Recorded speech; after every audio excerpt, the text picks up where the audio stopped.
மறக்காம சர்ப்ரைஸ் பண்ணுங்க. தேங்க்யூ. கத்தியை தீட்டாதே புத்தியை தீட்டு அப்படின்னு ஒரு பெரியவர் புத்தி சொன்னார். அதை கேட்ட ஒரு இளைஞன், அது எப்படி பெரியவரை புத்தியை தீட்டுறது? கத்தியை தீட்டுன்னு சொன்னா ஒரு கருங்கல்ல கத்தியை தேய்க்கலாம், புத்தியை தீட்டுன்னு சொன்னா எப்படி தலையை கொண்டுட்டு போய் தரையில தேய்ச்சிட்டு இருக்க முடியுமா அப்படின்னா. அந்த பெரியவர் உடனே புரிஞ்சுக்கிட்டார், இந்த இளைஞனுக்கு புத்தி கூர்மை கம்மி அப்படிங்கிறத புரிஞ்சுக்கிட்டார். அது சரி, அறிவுக்கும் புத்திசாலித்தனத்துக்கும் என்ன வித்தியாசம்? இது ஒரு முக்கியமான கேள்வி. அறிவுன்னா என்ன, புத்திசாலித்தனம்னா என்ன? இதே கேள்வியை சாக்ரட்டிஸ் கிட்ட அவருடைய சீடன் ஒருத்தன் கேட்டானா. ஐயா, அறிவுக்கும் புத்திசாலித்தனத்துக்கும் என்னங்க வித்தியாசம் அப்படின்னு கேட்டிருக்கான். சாக்ரட்டிஸ் நிமிர்ந்து பார்த்துருக்கிறார் அந்த சீடனை.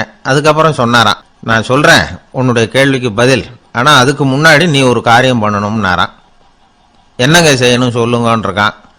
அதோ பாரு, ஒரு பெரியவர் உட்காந்துருக்கிறாரு, அவர்கிட்ட போ, இங்கேருந்து பக்கத்தில் இருக்கிற அந்த கிராமத்துக்கு போய் சேர எவ்வளவு நேரம் ஆகும் அப்படின்னு கேட்டுட்டு வா அப்படி சொன்னார் சாக்ரட்டிஸ். சரின்னு சொல்லிவிட்டு இவன் போனான்.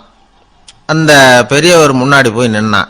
ஏங்க பெரியவரை, இங்கேருந்து அதோ தெரியுத அந்த கிராமத்துக்கு போய் சேர்றதுக்கு எவ்வளவு நேரம் ஆகும் அப்படின்னு கேட்டான். பெரியவர் நிமிர்ந்து பார்த்தார், ஆனால் பதில் எதுவும் சொல்லலை. இவன் மறுபடியும் ஒரு தடவை அதே கேள்வி அவர்கிட்ட கேட்டான். என்னங்க, நான் கேட்குறது உங்கள் காதில் விழுதா? அந்த கிராமத்துக்கு போய் சேர்றதுக்கு எவ்வளோ நேரம் ஆகும் அப்படின்னு சொல்லி மறுபடியும் கேட்டான். அப்பவும் அவர் பதில் சொல்லலை. உடனே அவன் மனசுக்குள்ளே முடிவு பண்ணிக்கிட்டான், சரி பெரியவர் ஒரு மாதிரியாக தெரிகிறார், புத்தி சுவாதீனம் சரியில்லாத ஒரு மாதிரி தெரியுது அப்படின்னு நினச்சிக்கிட்டே வந்த வழியிலேயே திரும்பி வந்துட்டான். கொஞ்சம் தூரம் நடந்திருப்பான். இப்போ அந்த பெரியவர் மறுபடியும் கூப்பிட்டார், இளைஞனே இப்படி வாடினார். இவனுக்கு ஒன்றும் புரியல. மறுபடியும் திரும்பி நடந்தான். அவர் முன்னாடி போய் நின்னான். பெரியவர் சொன்னார், தம்பி, இங்கேருந்து அந்த கிராமத்துக்கு போய் சேர்றதுக்கு 5 நிமிஷம் ஆகும் அப்படின்னார். இப்போ அந்த இளைஞன் அந்த முதியவரை ஒரு மாதிரியாக பார்க்க ஆரம்பித்தான். அதுக்கப்புறம் கொஞ்சம் யோசித்தான். பிறகு அவர்கிட்டே கேட்டுட்டான், ஏங்க பெரியவரை, இதே பதிலை அப்போவே என்கிட்ட சொல்லியிருக்கலாமே, என்னை திரும்பி போன்னு சொல்லிவிட்டு பாதி தூரம் போனதுக்கப்புறம் மறுபடியும் கூப்பிட்டு அதுக்கப்புறம் இப்படி சொல்கிறீங்களே, இது நியாயமா அப்படின்னா. பெரியவர் சிரிச்சார். அதுக்கப்புறம் சொன்னார், ஏன்பா நீ எவ்வளவு வேகமாக நடக்கிறேங்கிறத பார்க்காம நீ கிராமத்துக்கு போய் சேர வேண்டிய நேரத்தை எப்படி என்னால் சொல்ல முடியும்? அதனால தான் உன்னை கொஞ்சம் தூரம் நடக்க விட்டு உன்னுடைய நடையின் வேகம், அந்த கிராமம் இருக்கிற தூரம் ரெண்டையும் கணக்கு போட்டு அதுக்கப்புறம் நேரத்தை சொன்னேன்னார். சீடன் தலை குனிந்தான். அப்படியே திரும்பி சாக்ரட்டிஸ் முன்னாடி நின்னான். சாக்ரட்டிஸ் இப்போ சொல்றார், தம்பி, அதுக்கு பேர் தான் புத்திசாலித்தனம். இந்த அறிவு கூர்மை எல்லா இளைஞர்களுக்கும் வரணும் அப்படிங்கிறதுக்காகத்தான் கத்தியை தீட்டாதே புத்தியை தீட்டு அப்படின்னு பெரியவங்கள்லாம் சொல்லிட்டு இருக்கிறாங்க. கத்தியை தீட்டாதே புத்தியை தீட்டு அப்படின்னு ஒரு பெரியவர் புத்தி சொன்னார். அதை கேட்ட ஒரு இளைஞன், அது எப்படி பெரியவரை புத்தியை தீட்டுறது? கத்தியை தீட்டுன்னு சொன்னா ஒரு கருங்கல்ல கத்தியை தேய்க்கலாம், புத்தியை தீட்டுன்னு சொன்னா எப்படி தலையை கொண்டுட்டு போய் தரையில தேய்ச்சிட்டு இருக்க முடியுமா அப்படின்னா. அந்த பெரியவர் உடனே புரிஞ்சுக்கிட்டார், இந்த இளைஞனுக்கு புத்தி கூர்மை கம்மி அப்படிங்கிறத புரிஞ்சுக்கிட்டார். அது சரி, அறிவுக்கும் புத்திசாலித்தனத்துக்கும் என்ன வித்தியாசம்? இது ஒரு முக்கியமான கேள்வி. அறிவுன்னா என்ன, புத்திசாலித்தனம்னா என்ன?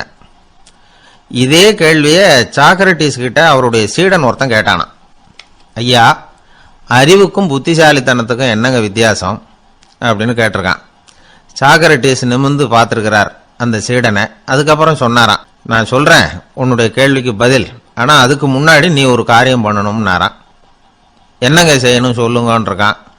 அதோ பாரு, ஒரு பெரியவர் உட்காந்துருக்கிறாரு, அவர்கிட்ட போ, இங்கேருந்து பக்கத்தில் இருக்கிற அந்த கிராமத்துக்கு போய் சேர எவ்வளவு நேரம் ஆகும் அப்படின்னு கேட்டுட்டு வா அப்படி சொன்னார் சாக்ரட்டிஸ். சரின்னு சொல்லிவிட்டு இவன் போனான்.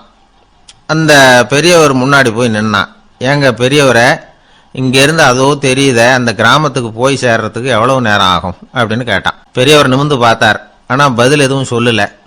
இவன் மறுபடியும் ஒரு தடவை அதே கேள்வி அவர்கிட்ட கேட்டான். என்னங்க, நான் கேட்குறது உங்கள் காதில் விழுதா? அந்த கிராமத்துக்கு போய் சேர்றதுக்கு எவ்வளோ நேரம் ஆகும் அப்படின்னு சொல்லி மறுபடியும் கேட்டான். அப்பவும் அவர் பதில் சொல்லலை.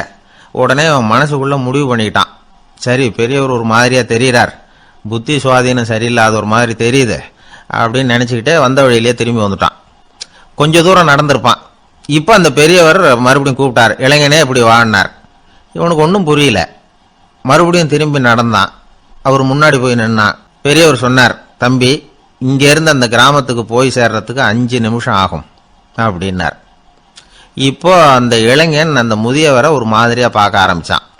அதுக்கப்புறம் கொஞ்சம் யோசிச்சான்.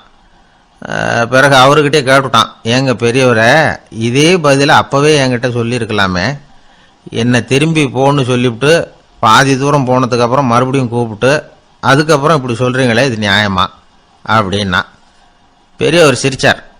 அதுக்கப்புறம் சொன்னார், ஏன்பா, நீ எவ்வளவு வேகமா நடக்கிறேங்கிறத பார்க்காம நீ கிராமத்துக்கு போய் சேர வேண்டிய நேரத்தை எப்படி என்னால சொல்ல முடியும்? அதனாலதான் உன்னை கொஞ்சம் தூரம் நடக்க விட்டு உன்னுடைய நடையின் வேகம், அந்த கிராமம் இருக்கிற தூரம் ரெண்டையும் கணக்கு போட்டு அதுக்கப்புறம் நேரத்தை சொன்னேன்னார். சீடன் வந்து தலை குனிந்தான். அப்படியே திரும்பி வந்து சாக்ரட்டிஸ் முன்னாடி நின்னான். சாக்ரட்டிஸ் இப்ப சொல்றார், தம்பி, அதுக்கு பேர் தான் புத்திசாலித்தனம். இந்த அறிவு கூர்மை வந்து எல்லா இளைஞர்களுக்கும் வரணும் அப்படிங்கிறதுக்காகத்தான் கத்தியை தீட்டாத புத்தியை தீட்டு அப்படின்னு பெரியவங்கள்லாம் சொல்லிட்டு இருக்கிறாங்க.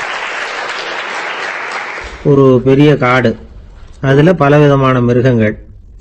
அந்த காட்டுக்கு ஒரு சிங்கம் தான் ராஜா. எப்பவும் காட்டுக்கு அதுதானே ராஜா. ஒரு பெரிய யானைக்கு இது பொறுக்கல. என்ன இது, எப்போ பார்த்தாலும் இங்கே சிங்கத்துக்கே ராஜா பதவி கிடைக்குது, நான்லாம் எவ்வளவு பலசாலியா இருக்கிறேன், அப்படி இருந்தும் எனக்கு அந்த பதவி கிடைக்கலையே அப்படின்னு தனக்குள்ள பொறுமிக்கிட்டே இருந்தது. ராஜா பதவியை நினைச்சு ரொம்ப ஏக்கம், அதுக்கு பதவி மோகம். இந்த சமயம் பார்த்து ஒரு குள்ள நரி கூட்டம் அதை தேடிட்டு வந்தது. ஐயா பெரியவங்களே, நீங்க இந்த காட்டுக்கு ராஜாவா இருக்க ஆசைப்படுறீங்க, அதுல ஒன்றும் தப்பு இல்லை. ஆனா அதுக்கு முன்னாடி நீங்க எங்க கூட்டத்துக்கு கொஞ்ச நாள் தலைவரா இருங்க, அதாவது ராஜாவா இருங்களேன், உங்களுக்கும் ஒரு ட்ரைனிங் கிடைச்சது மாதிரி இருக்கும் அப்படின்னு சொல்லியிருக்குது இந்த கூட்டம், குள்ள நெறி கூட்டம். இதை கேட்ட உடனே யானைக்கு ரொம்ப சந்தோஷம் தாங்கல. அதுதான் எப்பன்னு பதவிக்காக காத்துக்கிட்டு இருக்குதே. இருந்தாலும் கொஞ்சம் பிகுவோட, சரி நீங்கள்லாம் இவ்வளவு தூரம் என்ன தேடிட்டு வந்து கேட்கறதுனால மறுக்க முடியல அப்படின்னு ரொம்ப ஏதோ அவளுக்கு சிரமப்பட்டு ஒத்துக்கிறது மாதிரி ஒத்துக்கிட்டது. ஏதோ உங்க ஆசைக்கு கட்டுப்படுறேன், கொஞ்ச நாள் உங்க கூட்டத்துக்கு ராஜாவா இருக்கிறதுக்கு சம்மதிக்கிறேன் அப்படின்னுது. யானை முன்னாடி கம்பீரமா போய்கிட்டு இருக்குது, தலைவர் இல்லையா, அதனால. குள்ள நரிகள்லாம் ரொம்ப அடக்கமா அது பின்னாடி அணிவகுத்து போயிட்டு இருக்குது. ராஜா வாழ்க, மன்னர் வாழ்க அப்படின்னு கோஷம் வேற. யானைக்கு தலைகால புரியல, அவ்வளவு சந்தோஷம். அந்த யானைக்கு செருக்கு, ஆணவம் எல்லாம் ஏற்பட்டு போச்சு. அதுக்கப்புறம் அது தரையை பார்க்குமா, நிமிர்ந்து நடக்க ஆரம்பிச்சுட்டுது. தரையை பார்க்கறதே இல்லை. அப்படி போயிட்டு இருக்கிறப்போ ஒரு சதுப்பு நிலத்துல திடீர்னு காலை வச்சுட்டுது. அவ்வளவுதான், கால் உள்ள போட்டுது. இன்னொரு காலை எடுத்து வச்சுது, அதுவும் உள்ள போட்டுது.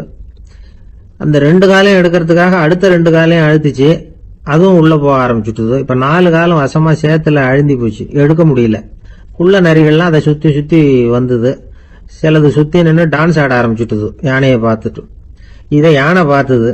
என்ன இது, தலைவர் நான் தவிச்சுக்கிட்டு இருக்கிறேன், தொண்டர்கள்லாம் சுத்தி நின்று வேடிக்கை பார்த்துக்கிட்டு இருக்கிறீங்க, டான்ஸ் ஆடுறீங்க அப்படின்னு கேட்டுதான். தொண்டர்களே, தலைவர் நான் தவிச்சுக்கிட்டு இருக்கிறது உங்களுக்கு தெரியலையா? இப்போ உடனே உங்க தலைவரை காப்பாற்ற வேண்டியது உங்க கடமை இல்லையா அப்படின்னு கத்துச்சான் அந்த யானை.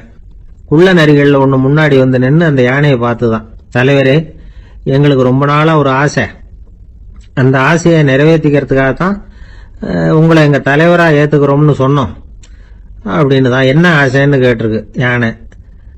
யானை கறி சாப்பிட்டு பார்க்கணுங்கிறது எங்களுக்கு ரொம்ப நாள் ஆசை, அது இன்னைக்கு தான் நிறைவேற போகுது அப்படின்னு தான் அந்த நரி.